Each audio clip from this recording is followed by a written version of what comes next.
مردم دیهای درای سرکارون تو کوبریک چمنتی را های کلو کندی خودم همینجا کار میکنی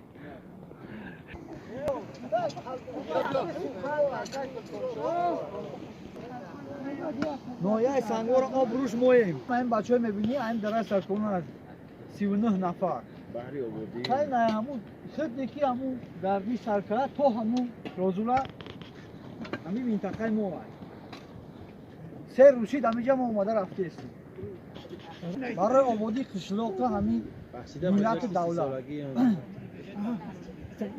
این سه چهار نفر میبینی یا همش در اسوا کار کردن سنتری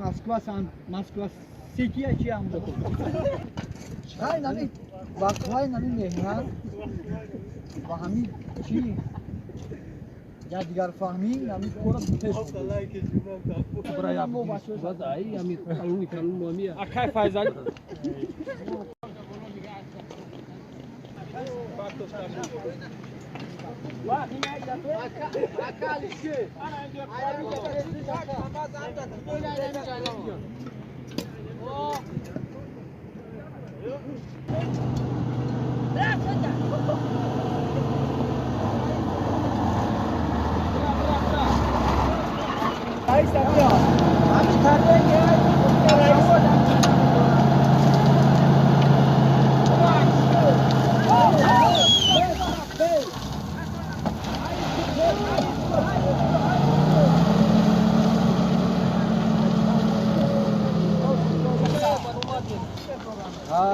برادرو همینجا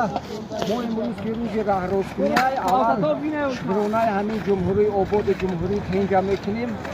بعد بسیار خوب شدیم بود هوای نغز امروز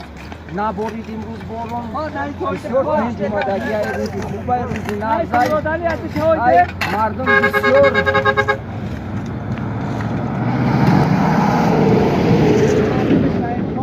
مردم بسیار میندارن ای آدمایی که خیر کردن در همه جا 17 رمز ریک خیر کردگیان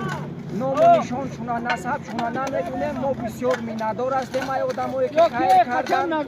پروردگار دائما خیرخواه باشن دست کم نبینن میگذار که سهم خود را در همین راه ناحیه سنگور در جماعت دهاتی سنگور سهم خود را گذارن این راهی که میبینه این منطقه از دههای درای سرکارون میباشد مردم درای سرکارون هم اینجا کار کرده هستند بسیار خیلی ما از مردم میندار هستیم خیلی چی دیگه بگم خدا نگهدار باشه بچه های خیرخواه و سلامت باشیم